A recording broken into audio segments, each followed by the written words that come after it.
Gaza में उत्तर Korea Hamas के साथ मिलकर इजराइल से जंग लड़ रहा है।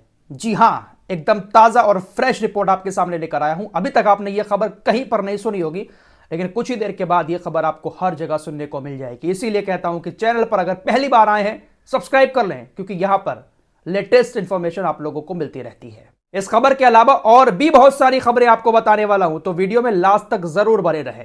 दरअसल दक्षिण कोरिया की खुफिया एजेंसी ने इंटरसेप्ट की हुई सैटेलाइट इमेजेस के जरिए इस बात का खुलासा किया है कि हमास गाजा के अंदर जिन हथियारों का इस्तेमाल कर रहा है, उनमें से ज्यादातर हथियार उत्तर कोरिया ने हमास को पहुंचाए हैं। दक्षिण कोरिया ने इस बात को कंफर्म कर दिया है, क्लियर कर दिया है कि इस जंग में हमास को ताकत देने वाला कोई और देश नहीं बल्कि उत्तर कोरिया है।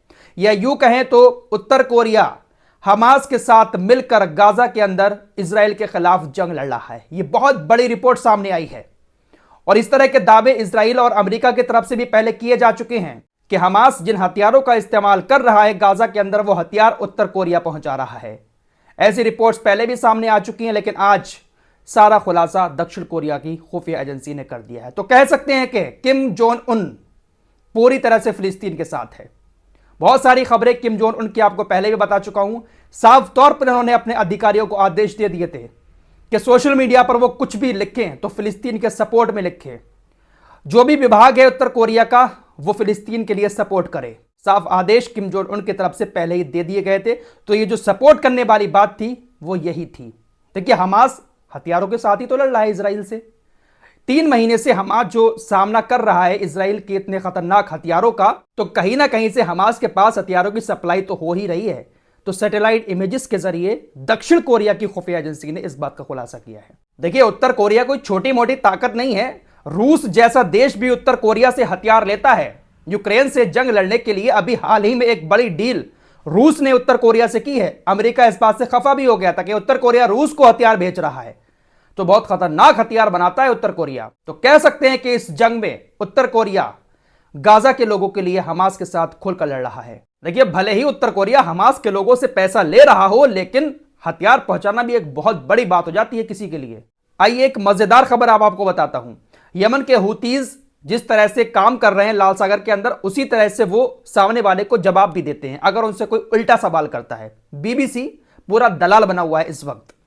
बीबीसी ने हुतीज के एक स्पोक्स पर्सन को लाइव प्रोग्राम में शामिल किया। बीबीसी के एंकर साहिबा ने पूछा कि यमन तो गाजा से हजारों किलोमीटर दूर है, फिर आप इस जंग में शामिल क्यों हैं? आप गाजा के लिए इतना सब कुछ क्यों कर रहे हैं? जवाब सुनिएगा हुतीज के स्पोक्स पर्सन का। बीबीसी की दलाल एंकर की बोलती बंद हो गई। यमन के स्पोक्स पर्सन मोहम्मद अल हौती ने कहा, तो क्या बाइडन नेतन्याहू के पड़ोसी हैं?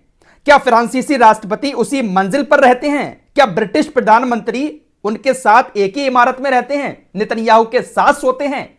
जो ये सब देश मिलकर इजराइल की मदद कर रहे हैं। आपने इनसे तो कभी नहीं पूछा कि आप इजराइल से इतनी दूर हैं, तो इजराइल से किस तरह का आपका नाता है? क्यों आप इजराइल की इतनी सपोर्ट कर रहे हैं? अगर हम गाजा की सपोर्ट कर रहे हैं तो आप हमसे पूछ रहे हैं कि आप तो मीलों दूर हैं, आपको गाजा से क्या लेने देना? लाइव प्रोग्राम में ही बीबीसी की एंकर की जमकर बेइज्जती कर दी। तो ये दलाल मीडिया ही तो है जिसने इजराइल जैसे देशों को सुपर पावर बना दिया, अमेरिका जैसे देशों को सुपर पावर बना दिया। लेकिन मोसाद, इसकी भी पूरी तरह से पोल खुल चुकी है। लास्ट रिपोर्ट जो मैंने आपको बताई थी, हाइफा बंदरगाह पर जो मिसाइल आकर गिरी है, उस मिसाइल को एक बार फिर से आयरन डोम इंटरसेप्ट नहीं कर पाया। हिजबुल्लाह भी लेबनान के बॉर्डर से इजराइल के जिन मिलिट्री बेस को निशाना बना रहा है, उन मिसाइलों को भी इंटरसेप्ट नहीं कर पा रहा है आयरन डोम। और इसी आयरन डोम को लेकर दलाल मीडिया ने ऐसा भौकाल दुनिया में पैदा कर दिया था कि मानो इजराइल से ज्यादा ताकतवर दुनिया में कोई है ही नहीं। इजराइल के अंदर नेतन्याहू की हालत कितनी ज्यादा खराब हो चुकी है। एक और नया ओपिनियन पोल इजराइल के अंदर हुआ है, जिसमें 64% जनता नेतन्याहू के खिलाफ है। इजराइल की 64% जनता नेतन्याहू के युद्ध करने के तरीके से खुश नहीं है। यह बहुत बड़ी खबर है। अगला चुनाव आने दो, लात मार के जनता इसको कुर्सी से गिराएगी। दोस्तों, एक और बड़ी खबर, जर्मनी सऊदी अरब को यूरो फाइटर अब एक बार फिर से बेचना शुरू कर देगा। अभी तक जर्मनी ने इस फैसले को वीटो कर रखा था। जर्मनी ने सऊदी अरब के साथ यूरो फाइटर की बिक्री पर, यह एक लड़ाकू विमान होता है, इसकी बिक्री पर वीटो लगा दिया था, लेकिन अब वीटो को हटाने का फैसला ले लिया है। यानी अब जर्मनी सऊदी अरब को यूरो फाइटर बेचेगा। और ये सब इसलिए किया जा रहा है क्योंकि ये लोग अब सऊदी अरब को आगे बढ़ाकर यमन के खिलाफ हवाई हमले करने के लिए उकसा रहे हैं। जर्मन विदेश मंत्री का कहना है कि हुतीज के हमलों को नाकाम करने के लिए सऊदी अरब का एक अहम योगदान है और एक बहुत बड़ा रोल बनता है। लिहाजा सऊदी अरब को यूरोफाइटर लड़ाकू विमान देकर सऊदी अरब की हवाई ताकत को मजबूत किया जाए। इसीलिए अब तक जो मामला वीटो कर रखा था, बिक्री पर रोक लगा रखी थी, जर्मनी सऊदी अरब के साथ अब मिलकर एक बार फिर से कारोबार शुरू करेगा और यूरोफाइटर लड़ाकू विमान सऊदी अरब को बेचेगा ताकि सऊदी अरब उन लड़ाकू विमानों का इस्तेमाल हुतीस के खिलाफ कर सके। तो ये अंग्रेज बहुत चालाक बनते हैं, सऊदी अरब को आगे बढ़ा रहे हैं लड़ाकू विमान देकर के जाओ उसके ऊपर हमले करो। दोस्तों, लास्ट रिपोर्ट में आप सारी चीजें देख चुके हैं कि इजराइल हिजबुल्लाह के साथ सीज फायर चाहता है, जंग नहीं करना चाहता है, लेकिन हिजबुल्लाह कह रहा है कि नहीं, हम लगातार जंग जारी रखेंगे। अब इजराइल लेबनान के लोगों को डरा रहा है, धमकी दे रहा है कि जो हाल हमने गाजा का किया है वही लेबनान का करेंगे ताकि लेबनान की जनता भड़के और हिजबुल्लाह के खिलाफ आकर हिजबुल्लाह पर अटैक करे। इसी के चलते हुए लेबनान के एक एयरपोर्ट को, जो वहां पर स्क्रीन वगैरह लगी होती है, उनको हैक कर लिया गया। इजराइल के हैकरों ने हैक किया और उस पर एक मैसेज चलाया कि हिजबुल्लाह आपको मौत की मुंह में धकेलना चाहता है।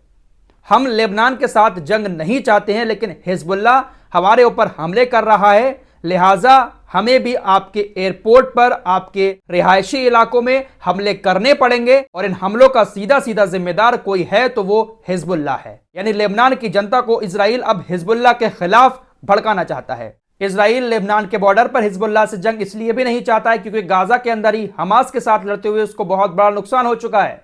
अब इस बात का खुलासा खुद इजराइल की तरफ से कर दिया गया है कि 60 अरब डॉलर का नुकसान इजराइल को हो चुका है। 60 अरब डॉलर, ये कोई छोटा मोटा पैसा नहीं होता है मेरे दोस्तों, बहुत बड़ा रुपया है 60 अरब डॉलर। वहीं दोस्तों, इजराइल की बाल्ला हिब्रू वेबसाइट ने बताया है कि अमेरिकी विदेश मंत्री एंटनी ब्लिंकन के इजरायली दौरे से पहले आज शाम को यरूशलेम के अंदर युद्ध परिषद की बैठक होगी। जो बैठक 2-3 दिन पहले मैंने आपको बताया था स्थगित हो चुकी थी, जिसमें लड़ाई झगड़े हुए थे, एक बार फिर से युद्ध परिषद की बैठक होगी और उसमें ये सारे फैसले लिए जाएंगे कि एंटनी ब्लिंकन जो आ रहा है उसके आने के बाद अगर वो सीज फायर के लिए कहेगा तो सीज फायर के लिए राजी होना है या आगे युद्ध लड़ना है। उन सारी बातों की चर्चा आज इस कैबिनेट की बैठक में होने वाली है। फिलहाल इस वीडियो में एक बार फिर से आपसे मैं यही कहूंगा कि सब्र रखिए, बहुत जल्द इजराइल तबाह होने वाला है। आप इस जंग में दूसरी साइड गाजा की देख रहे हो जहां पर तबाही मची हुई है, लाशें पर लाशें बिछी हुई हैं, लेकिन एक हकीकत यह भी है, दूसरी साइड इस जंग की यह भी है कि इजराइल को भी इस जंग में कुछ भी हासिल नहीं हुआ है। इजराइल भी पूरी तरह से कंगाल हो चुका है। इसी को लेकर यहूदी भी बहुत ज़्यादा परेशान है। खैर, सब्र रखिए।